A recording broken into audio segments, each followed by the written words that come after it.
Bonjour à tous, merci de nous rejoindre aujourd'hui pour ce webinaire intitulé 3-2-1 et si vous preniez une longueur d'avance avec la SCPI Néo.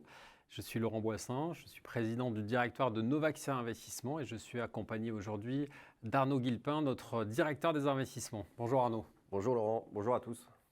Voilà, ce webinaire devrait nous accompagner pour une trentaine de minutes. Ce sera l'occasion de vous faire une présentation sur votre SCPI Novaxia Néo. Ce sera aussi l'occasion pour vous, pour tous les gens qui êtes en direct, de nous poser quelques questions. Donc on vous a laissé la possibilité au travers du chat de poser les questions sur notre SCPI Néo et ce qu'on va pouvoir vous expliquer aujourd'hui.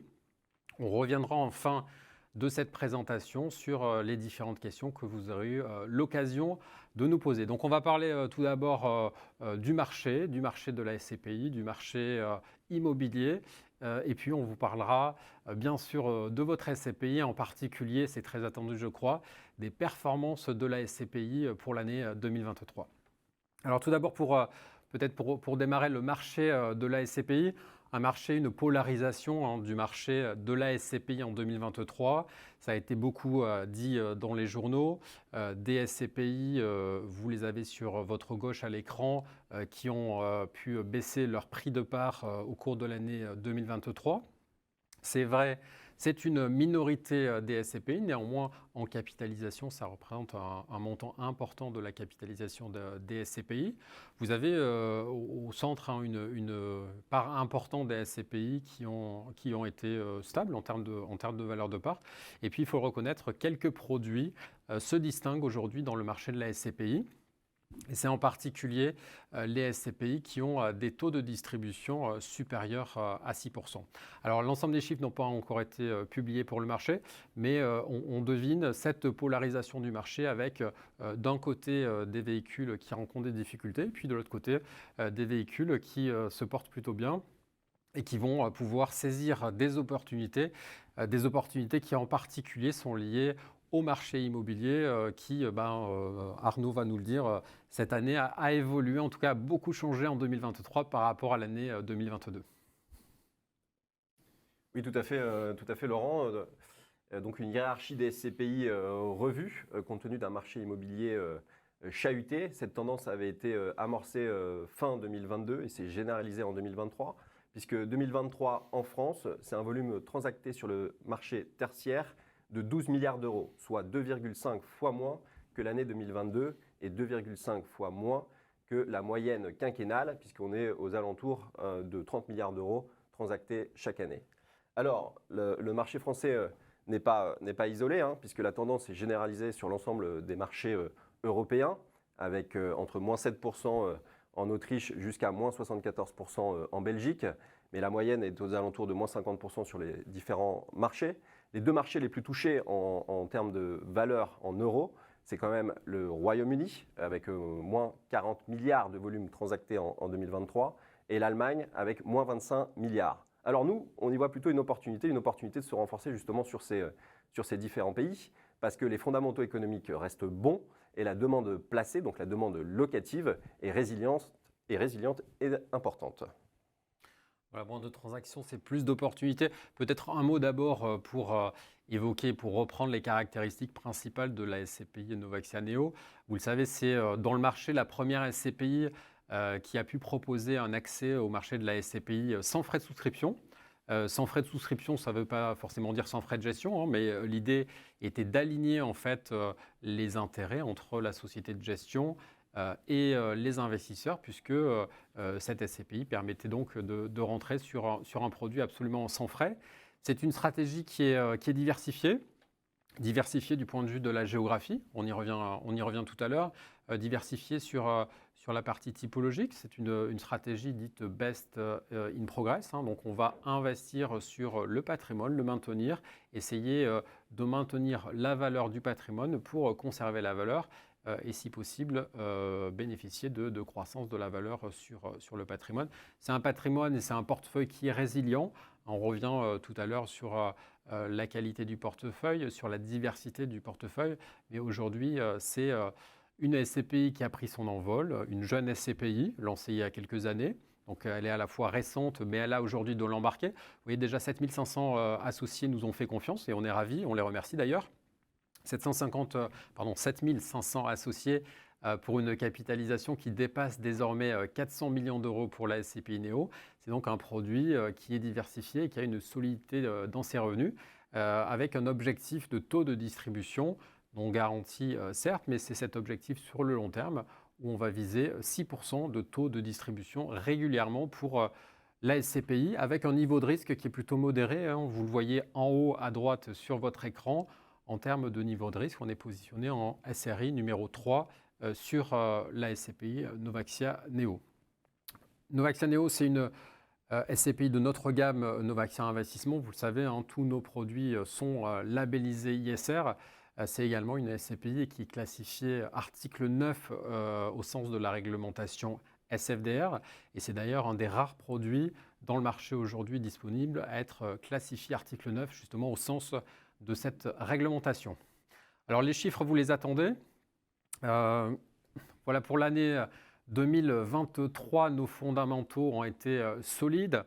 Bien sûr, le chiffre de la collecte. Donc la collecte ici est exprimée en net. C'est pour Novaxia Neo 62 millions d'euros de collecte nette au titre de l'ensemble de l'année 2023.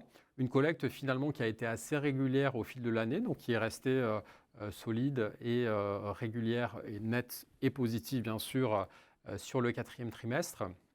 Cette collecte nous a permis de réaliser des acquisitions, 5 au total pour l'ensemble de l'année 2023, 5 acquisitions pour environ 90 millions d'euros je crois, donc ça a permis de saisir des opportunités, d'augmenter la taille du patrimoine et désormais ça porte le portefeuille à un ensemble de 36 immeubles. Des récompenses. Vous les voyez à l'écran ici, hein, Novaxia Neo a été récompensé à de multiples reprises au cours de l'année 2023 et nous avons commencé l'année 2024 à nouveau avec des récompenses.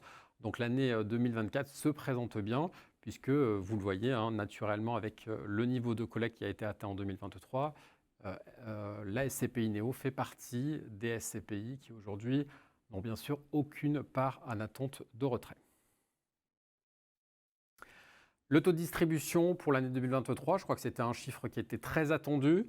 Vous le voyez, 6,51% pour l'ensemble de l'année 2023. C'est une amélioration de ce taux de distribution par rapport à l'année 2022. Ça marque aussi à nouveau une régularité dans la performance du véhicule, puisque quand on regarde le TRI de votre SCPI, depuis le lancement en juin 2019 jusqu'à la fin de l'année 2023, on enregistre un TRI de 6,8%.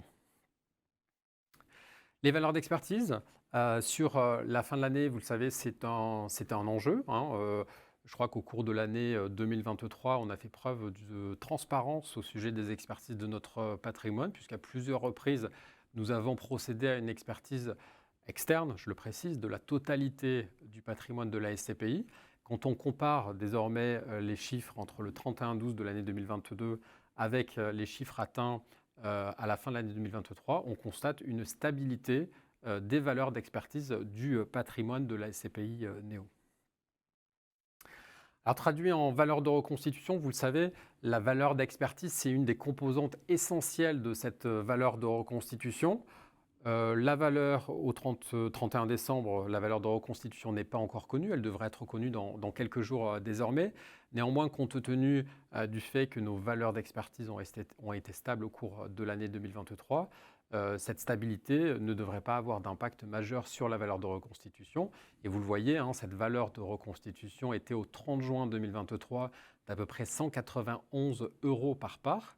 Donc quand on compare le prix de part à 187 € par rapport à cette valeur de reconstitution, ça positionne le prix de part de la SCPI à un bon niveau puisque ce prix est inférieur à la valeur de reconstitution d'environ 3%. Et ça positionne la SCPI dans le tunnel entre moins 10 et plus 10 par rapport à la valeur de reconstitution. Donc la SCPI Néo est bien positionnée de ce point de vue-là également. Merci Laurent pour ces bonnes nouvelles, hein. Ces bonnes nouvelles qu'on peut certainement lié à la stratégie de diversification qui est au cœur de notre stratégie d'investissement, puisque Novaxianeo aujourd'hui, c'est une diversification géographique avec une présence dans 5 pays, une diversification par typologie d'actifs avec de l'hôtellerie, de l'activité, du bureau, des locaux d'enseignement et du commerce dans notre portefeuille. Une diversification en termes de locataires, puisqu'aujourd'hui, un actif du portefeuille Néo est loué en moyenne à 3 locataires. Et puis, une diversification en termes de volume moyen par actif, puisque Novaxianeo, aujourd'hui, c'est une valeur de patrimoine de 540 millions d'euros pour 36 actifs, soit un volume moyen de 15 millions d'euros. Donc, une forte liquidité de nos actifs, là où on voit que certaines SCPI historiques peinent, voire n'arrivent pas à céder leurs actifs pour remonter des liquidités, parce qu'ils sont investis sur des volumes à plus de 50 millions d'euros, voire plus de 100 millions d'euros. Et un taux d'occupation qui tangente les 100%. Et donc ça, c'est le quotidien de notre département Asset Management pour fidéliser nos locataires. Alors, au cœur de notre stratégie, c'est aussi la démarche ISR. On est pionnier en termes de labellisation, puisqu'on avait obtenu le label il y a trois dernières années. Et on a été récompensé en 2023, puisqu'on a renouvelé ce label pour 3 ans. Donc les actions passées ont été menées avec nos locataires dans l'idée de baisser la consommation de nos actifs. C'est 15% en moyenne avec le déploiement notamment de compteurs IQ Spot. Et la stratégie 2024-2026 va être employée à une stratégie de décarbonisation en remplaçant notamment des équipements énergivores et carbonés par des équipements décarbonés. Alors concrètement, qu'est-ce que c'est? Concrètement, ça pourrait être sur notre actif de Versailles, par exemple, remplacer une chaudière à gaz par une pompe à chaleur. Et puis, on voit aussi notre actif en région parisienne, alloué à Total Energy, qu'on a fidélisé en accompagnant justement sur un plan pluriannuel de travaux pour améliorer la performance du bâtiment. Peut-être un mot sur nos perspectives. Je crois qu'on termine avec un bilan de l'année 2023 qui est très satisfaisant pour Néo.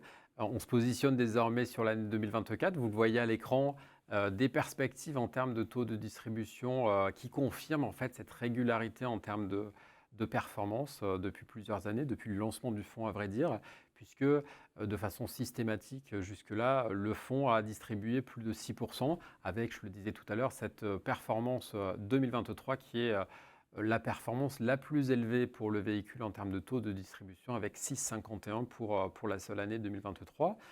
En perspective, donc, comment on se positionne pour 2024? Ce chiffre, on l'avait déjà communiqué au mois de décembre. On est dans une position aujourd'hui où on démarre l'année avec un portefeuille qui est existant, des opportunités qui se présentent et on est confiant dans cette perspective 2024 puisque nous fixons la fourchette de distribution à venir, fourchette non garantie naturellement, mais qui devrait se situer entre 6 et 6,75%.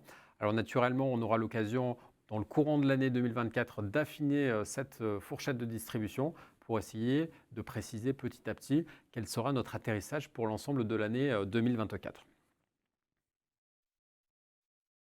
Alors, nos stratégies et nos ambitions 2024, ça va être d'accentuer cette diversification géographique en prenant des positions plus importantes sur les pays dans lesquels on est présent, notamment l'Espagne, l'Irlande et par opportunité en Allemagne. Mais ça va être aussi d'être en veille pour ouvrir de nouveaux marchés tels que le Portugal, l'Italie et la Belgique qui ont des bons fondamentaux. Une diversification également en termes de typologie d'actifs, puisque avec un focus particulier qui va être mené sur l'hôtellerie, notamment pour l'international. Et puis on va essayer de surperformer le marché pour viser des actifs et des transactions avec des taux actes en main supérieurs à 7%. Alors, l'année dernière, on a acté, comme le disait Laurent, pour 90 millions d'euros. Mais pour acter 90 millions d'euros, c'est un portefeuille d'opportunités étudiées de 400 actifs en moyenne pour une valeur de 9 milliards d'euros.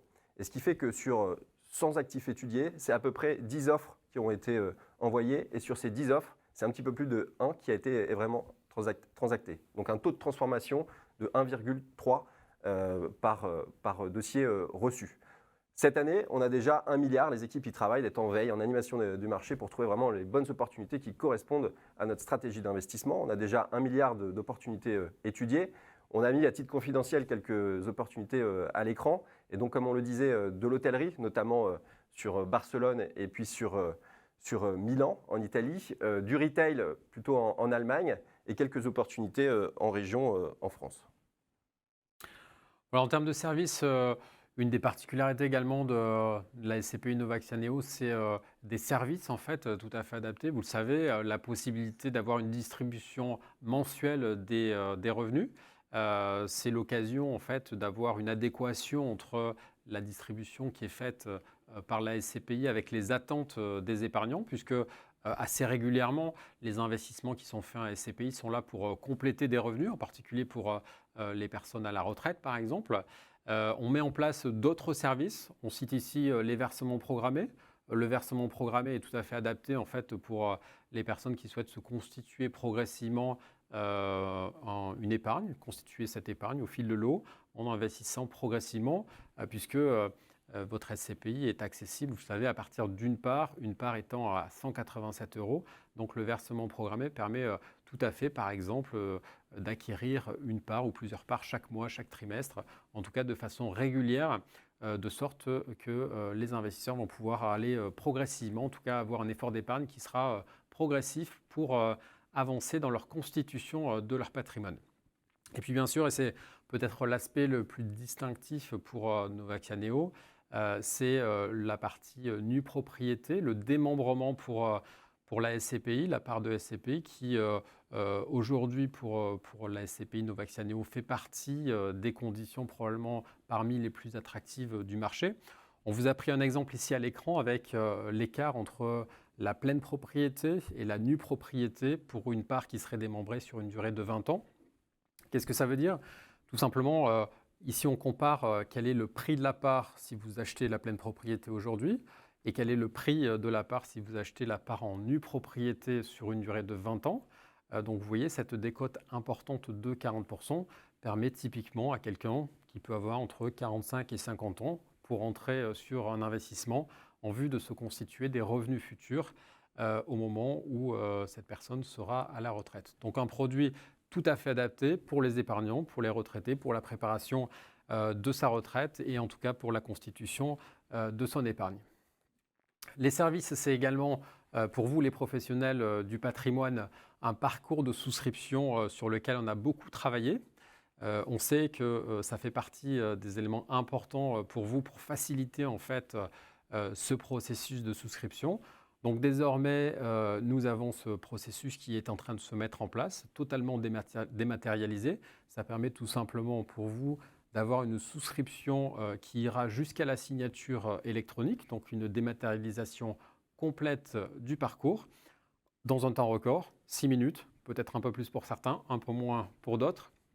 En tout cas, c'est un outil qui est en cours de déploiement et qui sera pour lequel notre service client devrait vous adresser vos identifiants au plus tard d'ici le milieu du mois de février. En tout cas, pour ceux qui souhaiteraient dès aujourd'hui obtenir leurs identifiants, n'hésitez pas à noter et à récupérer à la fois l'email et le téléphone de notre service client qui pourront vous adresser directement vos identifiants.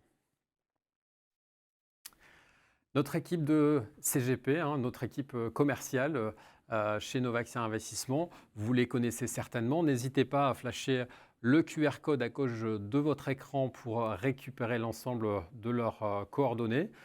Nous avons d'un côté notre équipe pour les partenariats CGP, une équipe qui est répartie sur toutes les régions françaises. Nous avons également notre équipe avec Géraldine Plançon qui nous a rejoint l'été dernier pour la partie concernant les partenariats des banques privées et des assureurs. Et vous découvrirez également notre nouvelle directrice de la relation client, Sompratana Truong, qui nous a rejoint il y a quelques mois désormais. Et donc, vous avez là également les coordonnées de notre middle office et de notre back office en cas de difficulté ou de questions en tout cas. Voilà, je crois qu'on arrive au terme de ce webinaire. Je vous propose qu'on passe à la session de questions-réponses que vous avez pu nous poser à l'occasion de ce webinaire. Alors, on a une première question que je vois apparaître. Peut-on réinvestir les revenus de la SCPI Alors c'est une question peut-être un peu compliquée, hein, ça dépend si on parle de réinvestissement automatique ou pas. Aujourd'hui, c'est un service qui n'est pas automatique chez nous. Peut-être c'est une amélioration sur laquelle on pourrait travailler. Néanmoins, on note la question et on comprend l'intérêt des CGP qui pourraient avoir envie de proposer ça à certains de leurs clients. Une question qui nous arrive également sur la valorisation du patrimoine au 31-12, mais je crois qu'on a répondu à cette question puisque je vous le disais, hein, je vous le rappelle, le patrimoine a été expertisé en totalité au 31 décembre 2023 et donc en comparaison par rapport à l'année 2022, on a une stabilité de la valeur du patrimoine et donc du portefeuille Novaxia Neo. Une question qui nous arrive concernant le patrimoine, est-il possible de donner des perspectives sur la diversification à venir vers d'autres classes d'actifs? Oui, tout à fait. Donc, là, ce qu'on disait un petit peu en amorce tout à l'heure, c'est de dire qu'on va accentuer cette diversification en se renforçant sur notamment de l'hôtellerie, de l'activité, des locaux d'enseignement, pourquoi pas du retail. Et donc, on s'y emploie au quotidien. Une autre question, Arnaud, qu'on nous pose, lorsque vous effectuez un achat de bureau dont le but est la transformation en résidentiel ou autre, je souhaiterais savoir comment était valorisé cet immeuble. Alors, moi-même, je suis issu du monde de la construction. Novaxia a également différentes casquettes, hein, puisqu'on a aussi Novaxia Développement qui opère et qui structure et monte des opérations immobilières. Donc, on a ce savoir-faire, cette expertise interne. Donc, en fait, on regarde d'un point de vue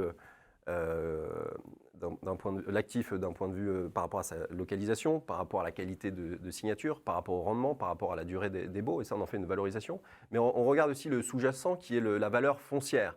Et donc c'est de se dire, sur cette localisation, on pourrait imaginer demain, si on n'arrivait pas à fidéliser notre locataire, de se dire, on pourrait imaginer peut-être faire un hôtel, peut-être de la résidence gérée, peut-être une école, peut-être repositionner en bureau prime pour aller chercher la meilleure valeur locative du bureau. Et donc là, c'est clairement un bilan de promotion qui est fait avec une étude architecturale issue de nos architectes.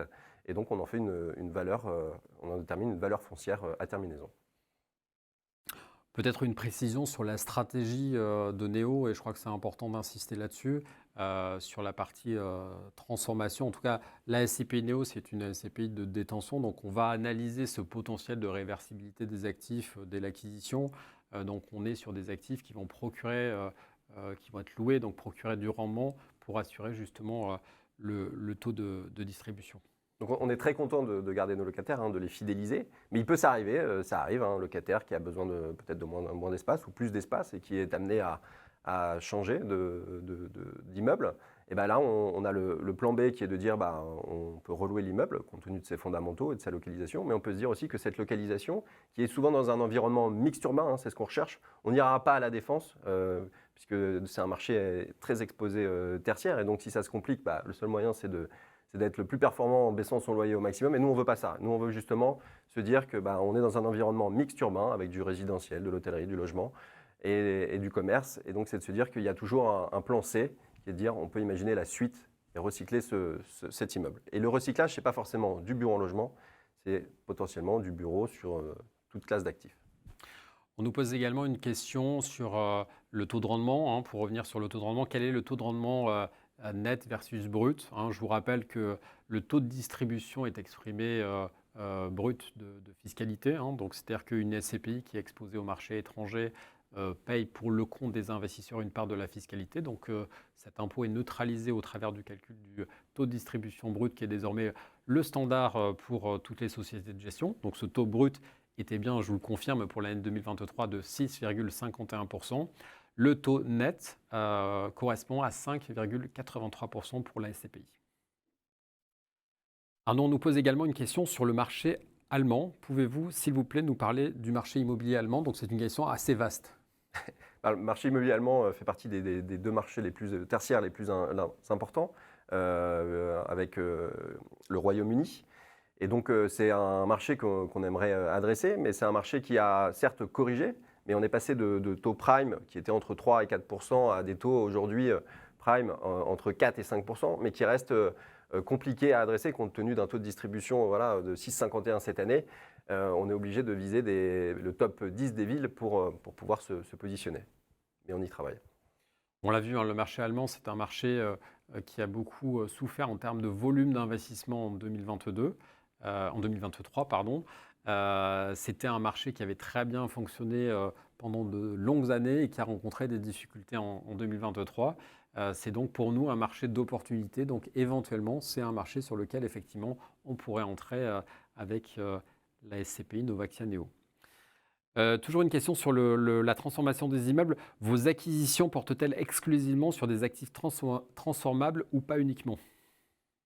Alors, transformable, on utiliserait plutôt le mot recyclable ou le terme repositionnement.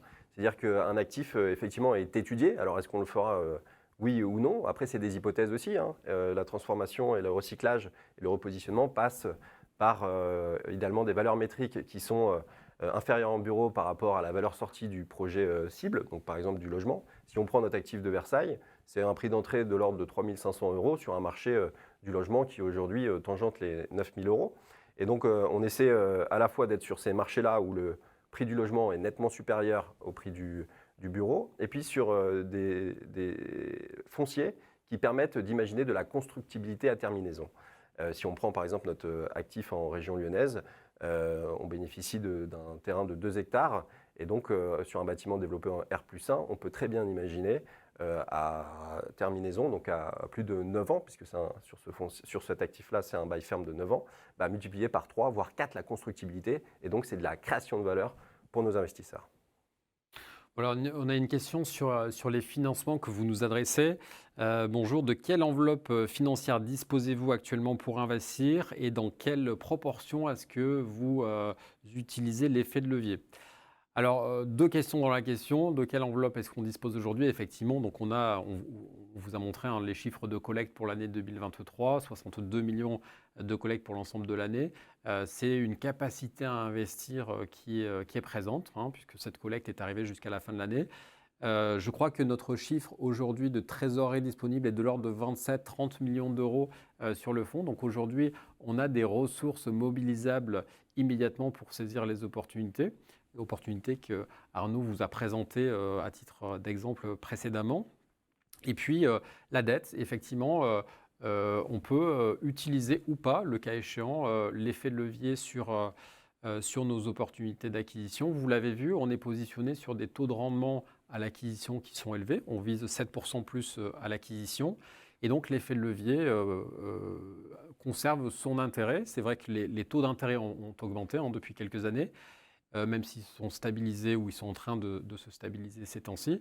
Mais on voit bien que pour la SCPI Novaxia Neo, on peut avoir intérêt à mettre en place de la dette, puisque les rendements qui sont visés par la SCPI sont systématiquement plus élevés que le coût de la dette. Le marché du Royaume-Uni, Arnaud, c'est une question pour toi. Le marché du Royaume-Uni est-il toujours en avance sur les autres? Constate-t-on un redémarrage du marché? Alors, redémarrage, je ne sais pas. Une correction, oui. Une culture également, puisqu'ils ont été très pragmatiques et les vendeurs ont corrigé et ont accepté des offres très décotées pour liquider leurs actifs. Donc on est en veille sur ce marché-là. Néanmoins, comme je le disais, c'est le marché qui a le plus souffert en 2023, avec une baisse de 40 milliards quand même de transactions. On est en veille parce qu'il y a quand même un risque complémentaire hein, qu'il faut quand même savoir, c'est qu'il y a un risque de taux de change. Alors, oui, on peut le couvrir, hein, ce taux de change, mais quand on couvre les risques, ça coûte des points de rendement. Alors, on est en veille. Peut-être qu'on prendra des positions en 2024 ou en 2025 au gré des opportunités. Voilà, toujours une question immobilière très pratique. Les loyers sont-ils payés mensuellement ou est-ce une option pour les locataires? Alors, on achète des actifs qui sont très souvent loués, et donc les baux ont déjà été négociés. Et donc, c'est plutôt par trimestre aujourd'hui que les loyers sont payés, sauf cas exceptionnel. Et ceci peut être renégocié lors de signature d'avenants ou des renouvellements des baux. On revient sur une question de financement, puisqu'on nous pose la question de savoir, concernant les SCPI, est-ce qu'il y a toujours un intérêt à financer des SCPI à crédit et quelles sont les banques qui financent aujourd'hui? Alors, à savoir quelles sont les banques qui financent aujourd'hui, c'est peut-être une question qui est un peu compliquée. En tout cas, je vous invite à vous rapprocher de vos partenaires bancaires pour évaluer leur capacité à financer ou pas les SCPI. Néanmoins, ce qu'on peut dire en termes d'intérêt par rapport aux particularités de la SCPI Novaxia Neo, avec un taux de distribution à 6,5%, ça reste une SCPI pour laquelle l'intérêt à utiliser l'effet de levier pour les épargnants peut être pertinent, puisque on peut imaginer que le coût de la dette devrait être inférieur au taux de rendement offert par la SCPI. Donc on a bien cet écart entre coût de la dette et rendement offert. Donc pourquoi pas se financer effectivement, en tout cas acquérir des SCPI à crédit. Une question immobilière à nouveau. Vos acquisitions portent-elles exclusivement sur des actifs transformables ou pas uniquement ? Je pense que sur cette question-là, peut-être Arnaud, j'ai répondu déjà à la question. Notre stratégie en termes de underwriting, c'est-à-dire d'analyse des dossiers, c'est de préempter ce sujet. Donc dès l'acquisition, on va analyser la possibilité à l'échéance de transformer les activités, les immeubles pardon, qu'on va acquérir. Donc en fait, c'est plus une question d'analyse des dossiers et de possibilité à terme de pouvoir sécuriser la valeur et donc potentiellement d'avoir cette transformation à terme pour protéger le capital qu'on va analyser de notre côté. Effectivement, c'est notre expertise. On a les fondamentaux qui sont le rendement, notre diversification, notre positionnement pan-européen, notre accessibilité. Mais le plus lié à notre expertise, c'est vraiment de pouvoir identifier cette création de valeur à terminaison et ce gisement de valeur pour nos investisseurs. Voilà une prochaine question qui concerne les perspectives de l'année 2024. Donc là, on est dans le pronostic. Comment voyez-vous en 2024 en termes d'évolution du prix des biens immobiliers, stabilisation ou pas ? Alors, je pense qu'il va y avoir deux catégories, les actifs qui sont loués. Et donc, c'est un marché qui va reprendre. Alors, on le verra, mais on estime que le premier semestre va encore être un peu dur. Mais au troisième trimestre, quatrième trimestre, la course au dossier va repartir. Et par contre, tous les actifs qui vont corriger, ce sont plutôt les actifs vides, obsolètes, qui ne répondent plus aux attentes des utilisateurs. Mais dans les deux cas, on a les fonds pour répondre et saisir ces opportunités.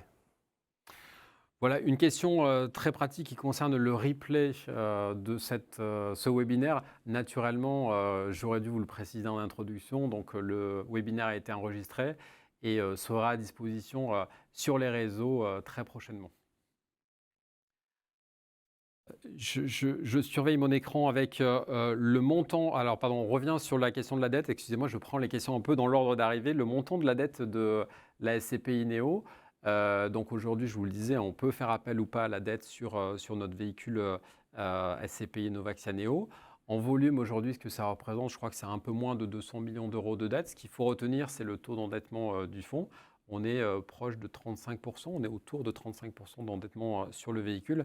Mais comme je vous le disais précédemment, par rapport aux opportunités qui peuvent se présenter à nous, on va pouvoir étudier au cas par cas les possibilités de s'endetter ou pas. Arnaud, une question immobilière à nouveau. Décidément, c'est l'immobilier qui concentre la plupart des questions. On nous pose la question sur nos stratégies en termes de volume d'investissement. Aujourd'hui, on a vu qu'on avait des volumes d'investissement qui étaient plutôt maîtrisés. Est-ce qu'on veut aller sur des volumes d'investissement plus importants ou est-ce qu'on reste sur cette catégorie de volumes d'investissement ? On veut garder effectivement une forte liquidité sur nos actifs. Donc, on a un écart type quand même assez significatif. Le volume bas, c'est à peu près 5 millions d'euros sur lequel on se positionne. Et aujourd'hui, on peut monter à 40-50 millions d'euros. Mais on est sur un volume moyen, par exemple en 2023, le volume moyen transacté, c'est 18 millions d'euros. Et un volume moyen sur notre portefeuille de 15 millions d'euros. Et beaucoup de questions immobilières, puisque effectivement, dans un marché chahuté, on revient très souvent aux fondamentaux qui sont les actifs. Voilà, je crois qu'on a repris la plupart des questions que vous avez pu nous poser à l'occasion de ce webinaire. Je vous le disais, naturellement, le webinaire a été enregistré et donc sera rediffusé. Vous nous avez posé également des questions concernant Novaxia Air, donc ce sera l'occasion peut-être de faire un autre webinaire ou en tout cas de vous donner des informations d'actualité sur notre SC Novaxia Air. En tout cas, on voulait partager aujourd'hui avec vous nos résultats de l'année 2023 avec ce taux de distribution qui est le plus haut taux de distribution de la SCPI depuis sa création avec 6,51% et nos perspectives pour l'année prochaine qui sont également solides. Merci beaucoup Arnaud, à très bientôt. Merci Laurent, merci à tous.